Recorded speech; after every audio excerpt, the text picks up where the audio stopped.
Team Code Med would like to thank Girls Who Code for giving us this amazing opportunity, the Capital One team for hosting and sponsoring us, our amazing teaching team, Tom, Catherine, and Diana for guiding us through this journey, but most of all, we'd like to thank our best friend, Google. So I'm part of Women in Technology, both here in DC as well as part of Capital One. And as part of the Women in Technology at Capital One, we have an vested interest to help out our girls to close the gender gap in the coding world. So it's very important for us to be a part of this, invest our time, and start it at a younger age to see them grow as, you know, as those technologists as we hope they would be.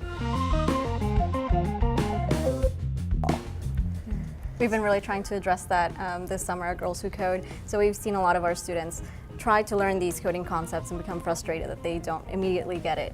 And these are great students, you know, they're used to getting very good grades, being used to getting everything very quickly. So we're telling them it's okay to make mistakes. It's almost guaranteed that you will pretty much every time. One thing that we've been telling them a lot is that a lot of the times you'll have to build something just to learn how to build it and then build it for real. And they're starting to wrap their minds around it. I mean, there's some programs that I got, if once I got something, I just like felt like really confident, and then there would be something and I would just like sit at it and I would stare at it for like a day, and I was just like, my confidence just went down, but then I would get it and then it just like went way back up. That sounds pretty normal. Expect that the rest of your life. Okay, tell me about your app. So Flash Find is basically an app that allows customers to input an item and then it'll locate it within a store. The goal of Flash Find is to revolutionize the consumer shopping industry by making it easy, accessible, and fun. And this is a problem, I'm guessing, that you and your teammates personally experienced and you're trying to solve. Yeah, we have experienced this many times. I think a lot of, everyone has experienced this problem. The girls that I've worked with this summer have been very excited to see all these data scientists and all of these spaces where people are very creative. They can really express themselves. I think that growing up, I always loved technology, and I feel like in a way I was held back. People didn't believe that I could code, and I found myself doing art and other things I wasn't as interested in, and then finding out that there's a program that could actually take me into a field that I really wanted to be in with supportive people. It really resonated in me. I did not have any coding experience, and I actually was not exactly excited about joining. Okay, that's interesting. So why were you not excited about joining? Well, because I recognized myself as more of a theater kid, so this was something that was more out of my element, something that I wasn't used to. I was very new to it, so it wasn't like it caught my eye the same way. My uncle actually got me into the program, and I'm actually really glad that he did.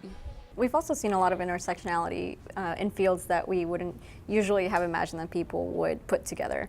For example, we had this girl talk about wanting to mix neurology with computer science, and she wasn't sure how to do that, and we were thinking, well, there's plenty of research out there that's been done, and if there's a third field that you want to introduce and there's not that intersection that already exists, you can just go and create it yourself. And it blew their minds to think that, wow, I could actually be a pioneer in this new field and really make an impact where it hasn't been made before.